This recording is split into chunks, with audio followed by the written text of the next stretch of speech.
Okay so hello and welcome guys, welcome back to Omnibulls. This is Hardeep Malik and आज हम discuss करने वाले हैं किस तरीके से आप स्टॉक सिलेक्शन पे वर्क कर सकते हो। काफ़ी मेरे पास ये डाउट आए थे कि सर किस तरीके से हम स्टॉक्स को सिलेक्ट करें ट्रेडिंग करने के लिए एंड क्या आपकी ट्रेडिंग स्ट्रैटेजी रहती है। काफ़ी सारे जैसे हमने देखा होगा पिछले 1-2 महीने में काफ़ी सारे स्टॉक्स हमारे अपर सर्किट पे ही हिट हुए थे। तो फिर आज हम स्टॉक ट्रेडिंग के बारे में देखेंगे, स्टॉक सिलेक्शन किस तरीके से करते हैं एंड क्या मेरी स्ट्रैटेजी रहती है। वैसे मैं ये स्ट्रैटेजी उमेर भाई के साथ अभी पॉडकास्ट पे एक बार रिकॉर्ड मैंने किया था, लेकिन मैं फिर से एक अपने चैनल पे भी इसको डाल देता हूँ कि किस तरीके से आप लोग भी अगर मान लीजिए 1 लाख का आपका कैपिटल है तो छोटे अकाउंट को किस तरीके से आप स्लो एंड स्टडी ग्रो कर सकते हो। तो मैंने भी अपना एक अकाउंट छोटे वाला दिखाया था जिसके अंदर अराउंड 20 लैक्स का हमारा प्रॉफिट था। मेरे भाई का भी अकाउंट था, उसमें 2.5 लैक्स के अराउंड समथिंग प्रॉफिट था। तो आप भी उस तरीके से कर सकते हो कि किस तरीके से हम स्टॉक सिलेक्ट करेंगे। तो वही आज हम डिस्कस करने वाले हैं। तो सबसे पहले हमको चले जाना है screener.in पे। screener.in पे आप यहाँ पे सर्च क्वेरी, आप यहाँ पे क्वेरी बना सकते हो स्क्रीन्स पे क्लिक करके।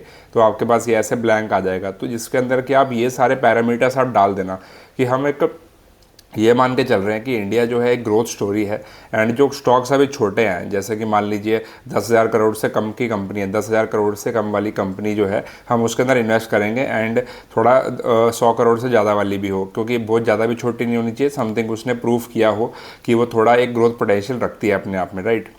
हमें फिर एक और फिल्टर लगाना है इसमें कि रिटर्न ऑन कैपिटल एम्प्लॉयड जो है कंपनी का मोर देन 20% है। ROCE एंड ROE वो शुड भी मोर देन 20%। तो मुझे ऐसा लगता है कि ये कंपनी थोड़ा अच्छा पेस पे ग्रोथ कर रही है पिछले कुछ टाइम से, राइट। हमें बहुत ज़्यादा भी इसको मतलब टाइट नहीं करना है, ना बहुत ज़्यादा लूज छोड़ना है। तो हमें मतलब एक 6 to 7 8 filters are more than enough, क्योंकि अगर आप बहुत सारे फिल्टर्स लगाओगे तो सिर्फ 10 या 20 कंपनीज आएगी, उसके अंदर भी आप कुछ ना कुछ अलग से मिलेगा। तो आई थिंक कि कुछ भी अगर आप सिस्टम बनाते हो, जैसे कि यहाँ पे स्क्रीन अगर आप सर्च करते हो, तो company should be between 30 to 100 से ज़्यादा नहीं होनी चाहिए एंड 30 से कम नहीं होनी चाहिए। तो फिर उससे हम थोड़ा अच्छे से उसको फिल्टर आउट कर सकते हैं on a weekly basis. Okay. और रिटर्न प्रोमोटर की होल्डिंग जो है मोर देन 40 यहाँ पे लिखी है, मोर देन 50 हम कर लेते हैं कि at least more than half of the company is with the promoter so that he is showing confidence in his company, right. Debt to equity थोड़ा कम डेट हो तो ज़्यादा बेटर है। डेट फ्री भी थोड़ा ज़्यादा स्ट्रिक्ट मेजर हो जाएगा, तो debt to equity I think is a good measure. तो debt to equity should be less than 1 and profit growth जो है मोर देन 20 होनी चाहिए। And price to earnings ratio जो कंपनी का PE है वो it should be less than industry PE। मान लीजिए इंडस्ट्री के उसके 10 कॉम्पिटिटर हैं, सबका एवरेज जो PE चल रहा है अराउंड 25 चल रहा है एंड जो हम कंपनी सर्च कर रहे हैं अभी, जिसको हम एनालाइज कर रहे हैं, वो 15 चल रहा है। तो हम ये एक्सपेक्ट करते हैं कि कंपनी जो अभी नीचे है वो एटलीस्ट 25 के PE को मैच करेगी, क्योंकि वो हमारे पेयर्स के साथ होनी चाहिए, लेकिन बहुत ज़्यादा भी कम नहीं होना चाहिए। मान लीजिए 4 या 5 का ही PE है तो वो वेरी अंडर वैल्यूड होगी, उसका कोई रीज़न होना चाहिए। अगर आपको कोई रेड फ्लैग उसके अंदर नहीं दिखता तभी आप उसको बाई कीजिए 4 या 5 वाले मल्टीपल पे। लेकिन 10 से 12 या 15 20 18 इसके अराउंड आपको मल्टीपल मिल रहा है तो इट्स वेरी गुड, क्योंकि 25-30 के एवरेज PE आजकल चल रहे हैं। And PEG ratio should be less than 1। ये रेशियो जो था ये पीटर लिंच ने लेके आए थे, तो आई थिंक मतलब आप इसको लगा लीजिए। मतलब यहाँ पे एक्सप्लेन करूँगा फिर वो टाइम ज़्यादा लगेगा, वीडियो लंबी हो जाएगी। तो इसी को हम यहाँ पे जो है रन करते हैं। तो यहाँ पे एक सेकेंड, नेट शायद स्लो था, मैं इसको एक बार रिफ़्रेश कर लेता हूँ। बीच में शायद वाईफाई का कनेक्शन नहीं था। एक सेकंड बस, अभी रिलोड, हाँ यहाँ पे अभी ये रिलोड हो गया है।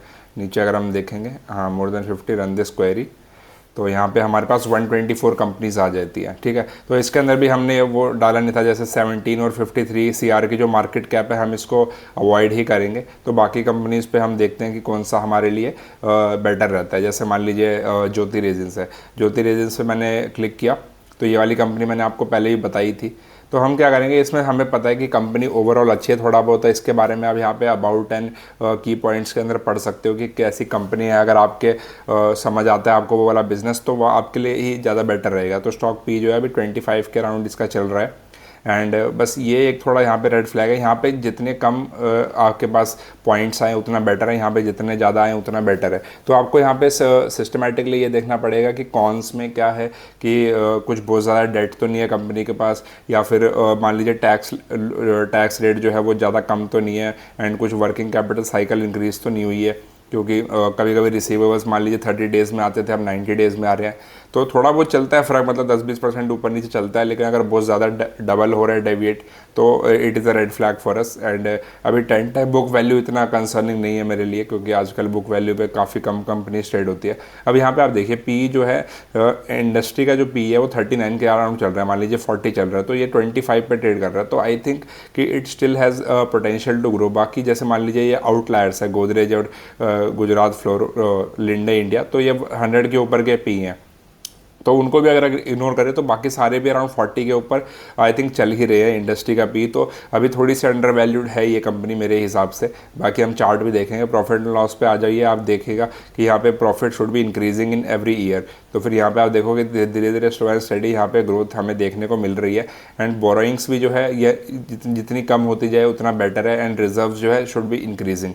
तो आप ये 2-3 पॉइंट्स आप देख सकते हैं। अगर आपको कंपनी अच्छी लगती है तो definitely it is worth investing. अब इसमें इन्वेस्ट किस तरीके से करना है वो मैं आपको बताऊंगा, पर पहले अपन इस तरीके से देख लेते हैं। अब यहाँ पे भी देखो, प्रोमोटर के पास 2021 में 49% स्टेक था, अब यहाँ पे इनके पास 51% स्टेक होने वाला है। तो that means company is showing, the promoter is showing confidence इन इस कंपनी, तो वो हमारे लिए काफ़ी अच्छी चीज़ है। तो हम यहाँ पे डाल लेते हैं। अब ये हमारा R&D वहाँ पे हो गया, मान लीजिए ज्योति रेजिन्स को लेके। तो अब यहाँ पे मैं देख लेता हूँ ज्योति रेजिन्स का स्टॉक किस तरीके से परफॉर्म कर रहा है। तो अभी हम यहाँ पे वीकली चार्ट एक बार पहले लगा लेते हैं। तो वीकली चार्ट से देखो, अब यहाँ पे टेक्निकल्स की चीज़ें आती है, जो कि आप लोगों को मेरे से ज़्यादा पता है किस तरीके से ट्रेंड लाइन वर्क करती है, RSI, बॉलिंजर बैंड, MACD, सब कुछ। लेकिन मैं सिर्फ प्राइस एक्शन को फॉलो करता हूँ। प्राइस एक्शन मतलब मान लीजिए कुछ कंपनी थी, वो यहाँ से ऊपर की तरफ गई, ऊपर आके थोड़ा सा नीचे आई, एंड फिर वापस से जब वो ऊपर जा रही है तो then we should buy it with, मान लीजिए हम पुल बैक्स में बाय कर रहे हैं। प्राइस एक्शन में क्या होता है, हायर हाई पे हम बाय करते हैं, लेकिन फंडामेंटली जो गुड कंपनीज है उनको हम प्रेफर करते हैं कि वो एक डिप पे हमें बाय करें। ठीक है, जैसे कि मान लीजिए यहाँ से ये काफ़ी अच्छा इसने रैली दिखाई थी, तो यहाँ पे जब ये नीचे आई तब भी ये उस टाइम पे हमारे उसमें आ रही होंगी फिल्टर में। तो हमें बस वेट करना है चार्ट को देख के कि कहाँ पे एक बड़ा अच्छा यहाँ पे लेवल बन रहा है। जैसे मान लीजिए ये वाली, ये वीकली कैंडल पे यहाँ पे हैमर भी बनी थी, नीचे भी ये आया था, और यहाँ पे मैंने आपको दिया भी था कि ये कंपनी काफ़ी अच्छी है, आप इसको बाई कर सकते हो। अराउंड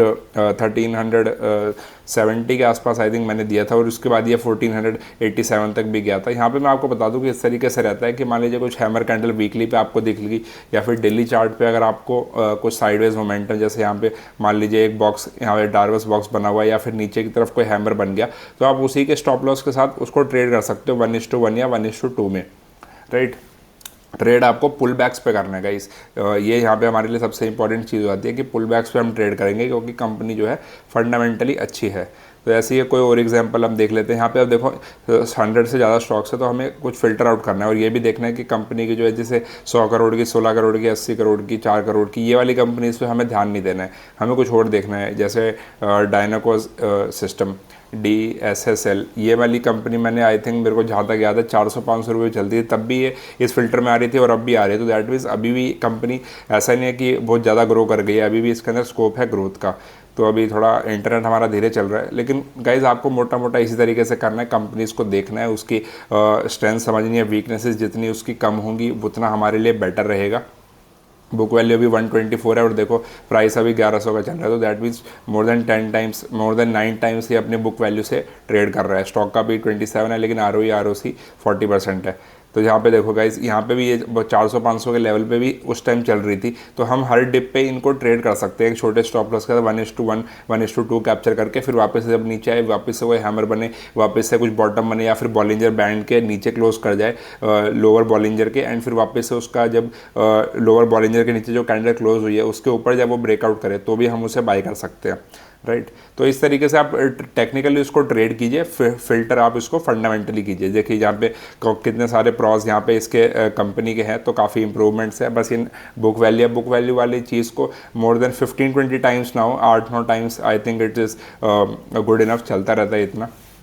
यहाँ पे देखो, यहाँ पे 34 का भी पी है, तो अभी स्टिल यहाँ पे स्कोप ऑफ ग्रोथ है। लेकिन अगर ये मान लीजिए 27 पे अभी चल रहा है, लेकिन अगर पी मुझे ये मान लीजिए 22 या 23 पे मिल जाए, तो मेरे लिए यहाँ पे स्कोप काफ़ी अच्छा हो जाता है। तो फिर मतलब मार्जिन ऑफ एरर जो आप करेंगे तो वो आपके लिए बेटर हो जाता है। तो थोड़ा सा जितना नीचे आके हैमर कैंडल बने, तब वो हमारे लिए ज़्यादा बेटर एक बाय रहता है। तो यहाँ पर भी अगर आप देखोगे, शुरू में थोड़ा 1 CR का ही प्रॉफिट था, लेकिन अब धीरे धीरे काफ़ी अच्छा ये इंक्रीज़ हो रहा है। तो 50 करोड़ के लेवल पर ये लोग पहुँच गए हैं। रिजर्व्स में भी काफ़ी अच्छी यहाँ पे इंप्रूव आई है। एंड डेट भी यहाँ पे पहले इन्होंने थोड़ा सा ज़्यादा था, 30 था, फिर वापस से उन्होंने 60-70 के लेवल पे आए, फिर वापस अब 30 आए। तो दैट मीन्स कि रिजर्व्स भी बढ़े और डेट भी कम हुआ। तो that means it is a very good turn around story kind of thing कि मतलब काफ़ी अच्छे से ये लोग ग्रोथ कर रहे हैं। तो company is a good bat. I think इतने 2-4 चीज़ें आप देख लोगे, जैसे पहले 51% स्टेक था, आपका प्रमोटर ने 61% यहाँ पे कर लिया, तो ऊपर मार्केट से उसने प्रमोटर ने बाय किया है। तो that means he is showing confidence in the company. तो हमारे लिए कोई रीज़न नहीं है इसको ना कहने का, बस अब हमें रीज़न ये देखना है कि मार्केट ऊपर गई, फिर वापस से जब नीचे आके कहीं बेस फॉर्मेशन हो और फिर उसका ब्रेकआउट हो, तब हमें कंपनी को बाय करना है। वो हमारे लिए एक सबसे अच्छी बेट रहेगी। तो एक बार इसका चार्ट लोड हो जाने दीजिए DSSL का, कि किस तरीके से आप इसको ट्रेड कर सकते हो। इंटरनेट थोड़ा स्लो चल रहा है।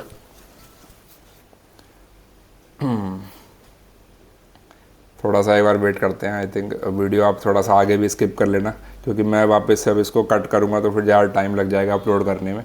तो आप अपने हिसाब से इसको कट करके आगे बढ़ा लीजिए। एक सेकेंड, मैं रिफ़्रेश भी कर लेता हूँ एक बार। इंटरनेट चलना तो चाहिए गाइस, ऐसे तो होना तो नहीं चाहिए।